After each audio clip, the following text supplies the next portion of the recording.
When we last left off, President James Madison had signed the bank bill into law in 1816, giving birth to the Second Bank of the United States.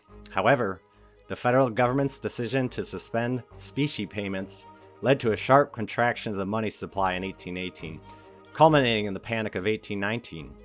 This triggered America's first boom-bust economic cycle, plunging the nation into a severe depression. Banks collapsed, real estate values crashed, public land sales halted, and export prices fell dramatically. From these economic ashes rose the Jacksonian movement, also known as Jacksonian democracy, advocating for hard money, the abolition of fractional reserve banking, and the dismantling of the central bank. Leading this charge was none other than Old Hickory himself, General Andrew Jackson. Upon becoming president, Jackson found himself embroiled in what would become to be known as the Bank War, where he aimed to dismantle the Second Bank of the United States. Jackson wasn't fighting alone. He was supported by key allies like Senator Thomas Hart Old Bullion Benton from Missouri, future President James K. Polk from Tennessee, and Jacksonian economist Amos Kendall from Kentucky, and Condi Reget from Philadelphia. Their conversion to hard money and 100% reserve banking was a direct response to the economic disaster of 1819. Jackson was set for the battle of his life, standing up for the American people against Nicholas Biddle, the formidable head of the Second Bank, who yielded significant influence. Would Old Hickory prevail in this epic confrontation? Join me as we explore this pivotal chapter in the history of central banking in the United States, examining the Second Bank of the United States as a forerunner to today's Federal Reserve. I'm Ryan Stahlberg, a retired Marine Corps infantry officer and combat veteran with service in both Afghanistan and Iraq. My passion for history has driven me to study it for decades, starting at the Citadel when I graduated with a BA in history, and that journey continues to this day.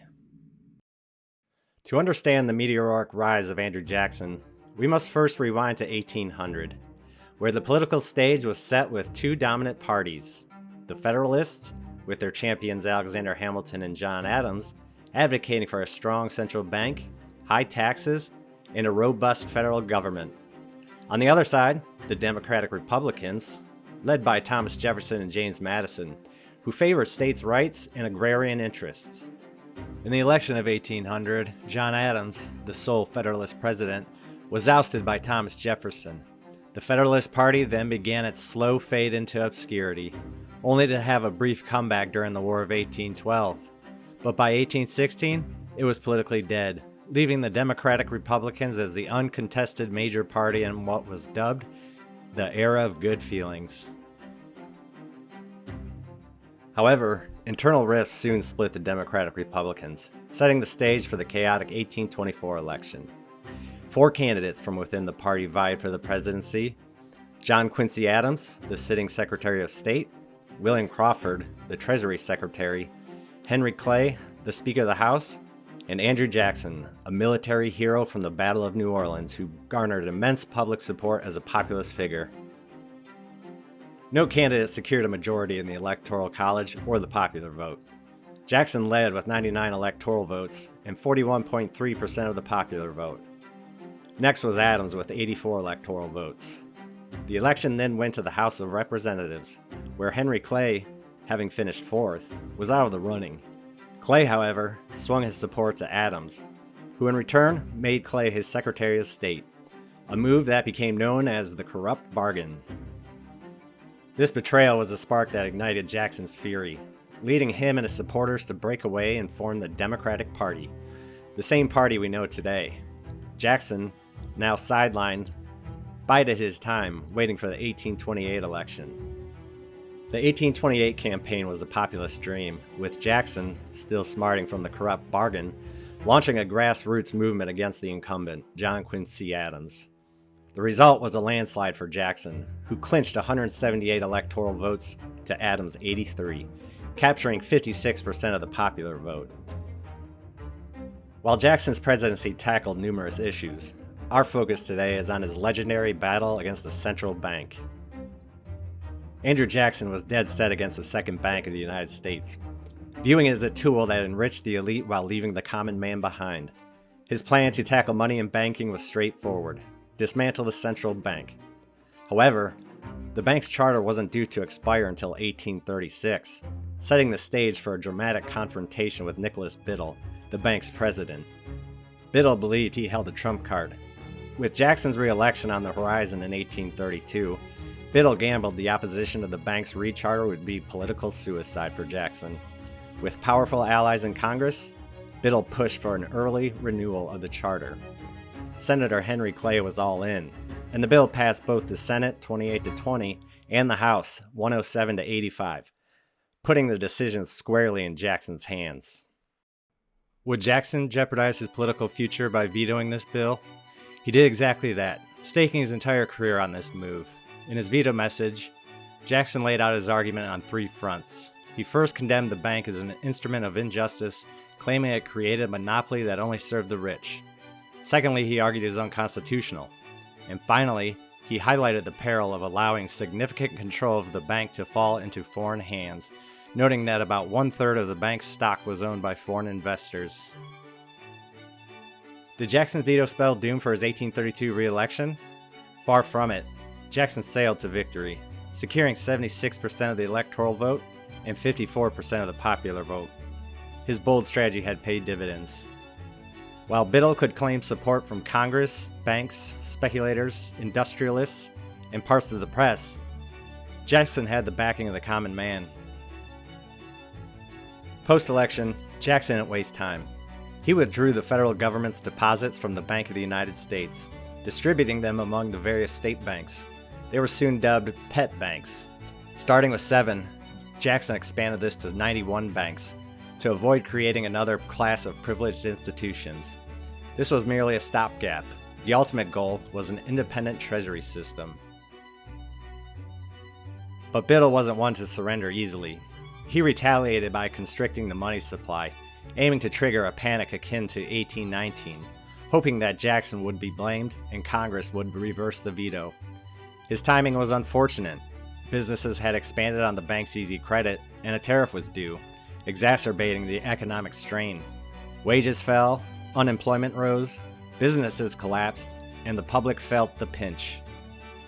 Congress reconvened in December for what was dubbed a panic session, with Americans in an uproar. It seemed Biddle might have the upper hand, with Jackson initially shouldering the blame for the economic downturn. However, the tide was about to turn, thanks to Biddle's own hubris. He couldn't resist boasting about his maneuvers against Jackson and the American people. These boasts reached the public, and the governor of Pennsylvania, George Wolfe, publicly denounced Biddle and the bank. Public sentiment, and thus congressional support, swung back in Jackson's favor. The people, seeing Biddle's manipulations, rallied behind Jackson and the Democrats, effectively turning the tide against Biddle and his second bank of the United States. In the final years of the Second National Bank's charter, it was on its last legs. Jackson had siphoned all federal funds from it, and by February 1836, it was no longer functioning as a central bank. It was reduced to a mere state-chartered private bank in Pennsylvania. Jackson had vanquished the national bank. But Jackson's triumph didn't stop there. He not only defeated the bank, but he also managed to pay off the entire national debt, leaving a federal surplus in his wake. This would be the last time in U.S. history that the federal government would entirely be debt-free. With this surplus, Jackson directed the U.S. Treasury to redistribute these funds back to the states, apportioned according to their population. Soon after Jackson's financial triumphs, another economic downturn hit with the Panic of 1837. Many progressive historians have wrongly pinned this crisis on Jackson, arguing that his dismantling of the central bank and the unchecked lending by state banks were to blame. Was Jackson's decision to dismantle the Second National Bank a grave error? The truth is more complex. The Panic of 1837 was brewing for 4 years, influenced by multiple factors beyond Jackson's control. From 1833 to 1837, the money supply in the U.S. ballooned from $150 million to $276 million, an 84% increase, largely due to the Second National Bank's policies. Simultaneously, there was a surge of Mexican silver coins into the United States, as Mexico debased its copper currency. This influx stopped abruptly in 1837, when these coins flowed back to Mexico. Adding to the economic tension, the Bank of England, concerned about inflation, tightened its money supply, hiking interest rates. This move drastically affected the American cotton trade, causing cotton prices to plummet in the South. However, the Panic of 1837 was relatively brief. Thanks to a healthy deflation, recovery came swiftly in 1838. With the federal surplus redistributed by Jackson, states embarked on a spree of public works projects. This spending soon spiraled out of control, with states banking on heavy foreign financing during the cotton boom of 1838. But when cotton prices fell, and the former Second Bank of the United States, now a state-chartered institution in Philadelphia, had speculated heavily on cotton, it was forced to suspend specie payments. This action triggered a domino effect, leading banks across the South and the West to do the same. And by 1841, this once powerful central bank, having contributed to another economic boom-bust cycle, shut down for good. The U.S. faced economic challenges until 1843, when conditions finally began to improve. With the closure of the Third U.S. National Bank, the question arose, how would the United States manage without a central bank? After serving his terms, Jackson handed over the presidency to his ally, Martin Van Buren. In the aftermath of the panics of 1837 and 1839, the Democratic Party solidified its stance as champions of hard money. This period, from the 1830s until the Civil War, is often termed the free banking era in America.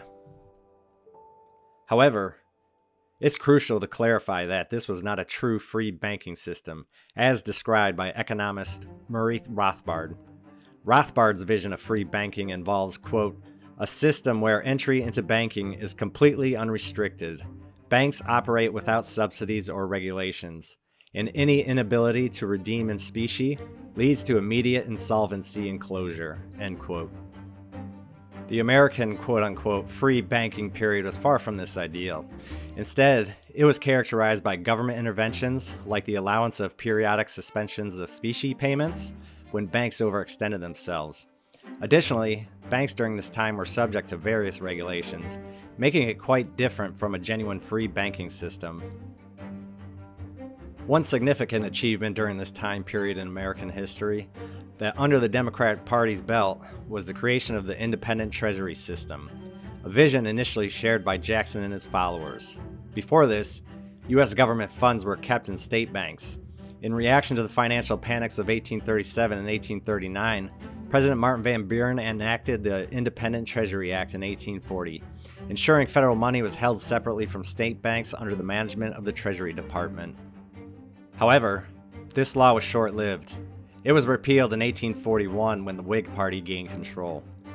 The system saw a revival when President James K. Polk signed the Independent Treasury Act of 1846. Sadly, this system was effectively dismantled during the Civil War, and its elements were officially abolished with the passage of the Federal Reserve Act in 1913. The Civil War kicked off in 1861, with the southern states seceding from the Union, thrusting the nation into 4 years of brutal conflict where familial bonds were severed by battle lines. Both the Union and Confederate states grappled with dire financial challenges. How would they finance such an extensive war? This period would fundamentally reshape American banking landscape, setting the stage for the eventual establishment of the Federal Reserve. It's also noteworthy that during the Civil War, the U.S. government introduced its first foray into income taxation, marking the first time in American history such a federal tax was levied. For a deeper dive into this, check out my video on the 16th Amendment, linked in the description. But back to banking. The Civil War established a perilous precedent. It ended the separation between government and banking, outlawed the issuance of state banknotes, and ushered in a new semi-centralized fractional reserve banking system, laying the groundwork for what would become the Federal Reserve. The Civil War caused an explosion in federal spending, skyrocketing from $66 million in 1861 to a staggering $1.3 billion by 1865. By December 1861, the old harmful practice of suspending specie payments was revived. To finance the war in the North, Congress passed the Legal Tender Act in 1862, which sanctioned the printing of paper money not backed by gold or silver. These notes were officially called United States notes, but they were more well known as greenbacks. This marked a dangerous new chapter in U.S. financial history, introducing, for all intents and purposes, the first significant use of irredeemable fiat currency since the brief period from 1814 to 1817. Salmon P. Chase, the Secretary of Treasury during the Civil War, was a staunch advocate for greenbacks, labeling them an indispensable necessity. However, 8 years later in 1870, as Chief Justice of the Supreme Court, he would rule in Hepburn v. Griswold that greenbacks were unconstitutional. What prompted this change of heart? Like many politicians, Chase viewed wartime measures as necessary evils, even if they skirted constitutional boundaries. This pattern is important to recognize, as with the establishment of the Federal Reserve, the government would seek emergencies or endless conflicts to justify similar overreaches, including the printing of infinite money. The greenbacks were initially presented as a temporary wartime measure, yet they remained in circulation until 1879, when the U.S. finally resumed specie-backed notes. Despite assurances, the government reissued greenbacks later in 1862 and again in 1863, peaking at $415.1 million in 1864. As is typical of fiat currency, the value of greenbacks plummeted. Chase attempted to shift blame onto gold speculators and tried various measures to combat this depreciation. His final effort, which collapsed the gold market, led to his resignation in June 1864. The Civil War was costly, and the money supply in the country surged from $745.4 million in 1860 to $1.773 billion by 1865, with wholesale prices following suit, reflecting the inflation caused by this monetary expansion. Greenbacks weren't the only financial innovation during the Civil War era. There was another, and one that would steer the U.S. banking system down a detrimental path: the national banking system. This was championed by banker Jay Cooke, a close ally of Salmon Chase. Cooke lobbied for Chase's appointment as Secretary of the Treasury to push through his vision of a national banking system, which was formalized with the National Banking Act of 1863. This act dismantled the decentralized and somewhat successful state banking system, replacing it with a centralized network where major Wall Street banks sat at the apex. Jay Cooke was initially granted monopoly on underwriting public debt, though this was revoked in 1864 due to pressure from competing banks. How did Cooke manage to get Congress to endorse the National Banking Act? He funded newspaper campaigns to promote the system, creating an illusion of widespread public support, thus swaying Congress. With some modifications, this system would remain the bedrock of U.S. banking until 1913. The National Banking Act set an irreversible course. The genie was out of the bottle. The stage was now set for the eventual establishment of a fully centralized bank in the United States, with little chance of reversing this trend. To grasp how this new banking structure functioned, let's break it down. At the base were the Central Reserve City Banks, exclusively in New York. Above them sat the Reserve City Banks, found in cities with populations exceeding 500,000. Topping the hierarchy were the country banks, and then state banks eventually integrated into this framework. Murray Rothbard described this setup as an inverted pyramid, with the New York City banks at the foundation supporting the rest, as illustrated in this diagram. Under this system, banks were mandated to maintain certain reserve levels, depending on their category, which facilitated the pyramiding of the entire banking structure on the slender base of a few Wall Street institutions. The Civil War concluded in 1865, but the national banking system was here to stay.